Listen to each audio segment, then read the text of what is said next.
terus-terusan aja ditinggal sama pacar kamu kayak gitu, ditinggal sama orang yang kamu sayang kayak gitu. Terus, kamu terus-terusan aja sama kondisinya tahun ini, tahun kemarinnya lagi, tahun depan gitu, nggak punya duit, terus aja kayak gitu kondisinya. Terus, kamu terus-terusan aja terlibat dengan, pinjol atau apapun kayak gitu, punya uang selalu habis. Nah, itu terus-terusan tuh berulang. Nah, halo, jumpa lagi. Jumpa lagi bersama dengan saya dan terima kasih udah datang kembali. Untuk topik pembahasan kita hari ini adalah mengenai inner child ya. Nah, inner child itu sendiri adalah bagian diri kita yang terbentuk saat kecil, yang isinya itu luka emosional, dimarahi, diabaikan, dibandingkan gitu. Terus kebutuhan yang dulu nggak terpenuhi, terus hal-hal sederhana yang dulu bikin kita merasa aman dan senang. Jadi pengobatan bukan mengenai mistis, tapi memberi ulang pengalaman aman dan bahagia ke diri kita yang sekarang gitu loh. Nah, kenapa ada pada para coach itu bilang makan makanan waktu kamu kecil gitu. Ini bukan soal makanannya, tapi soal emosi di baliknya. Contoh nih ya, waktu kecil bahagia kalau aku aja nih misalnya, kalau aku tuh makan mie dan makan telur gitu kan. Terus jajan cilok sepulang sekolah, minum teh manis, hangat bareng keluarga gitu.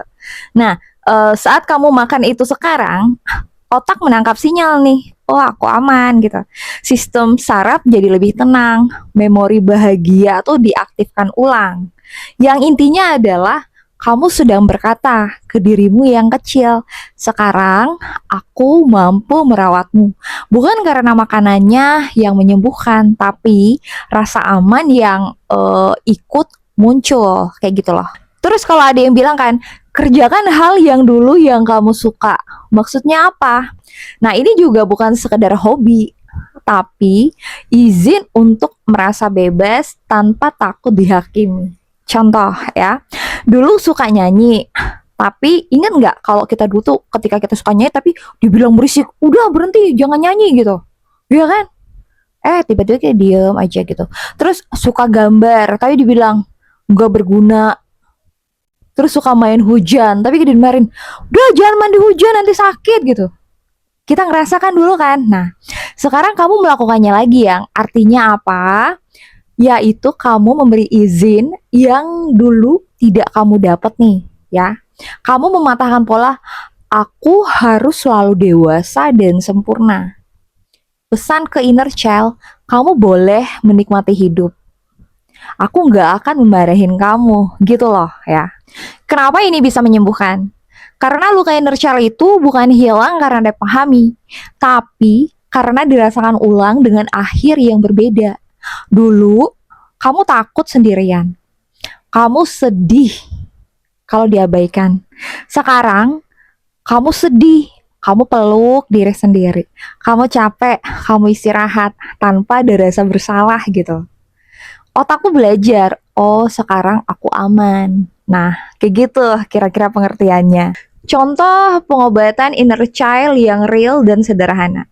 Ini bukan drama sih, tapi konsisten.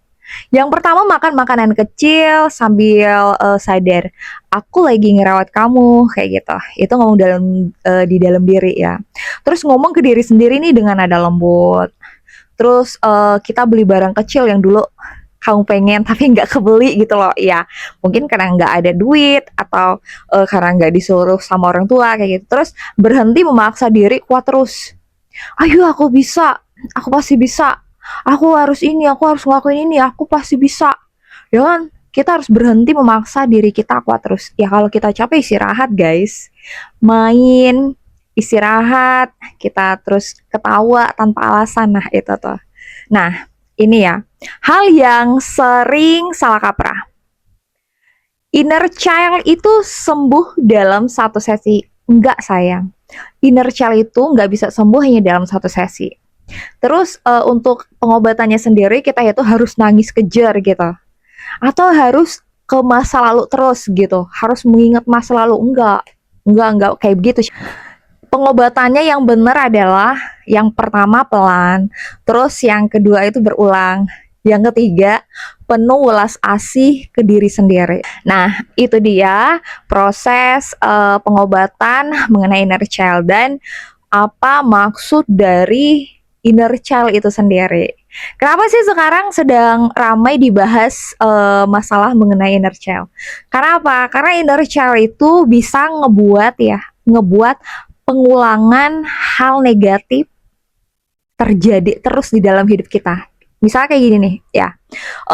Kamu terus-terusan aja ditinggal sama pacar kamu kayak gitu. Ditinggal sama orang yang kamu sayang kayak gitu. Terus kamu terus-terusan aja sama kondisinya tahun ini, tahun kemarin, tahun kemarinnya lagi, tahun depan gitu. Nggak punya duit, terus aja kayak gitu kondisinya. Terus kamu terus-terusan aja terlibat dengan pinjol atau apapun kayak gitu. Punya uang selalu habis. Nah, itu terus-terusan tuh berulang. Nah, jadi itulah kenapa kita sekarang ngebahas mengenai inner child. Nah, kalau kamu mau mengerti lebih dalam mengenai inner child, silakan kamu nonton video aku selanjutnya ya, oke?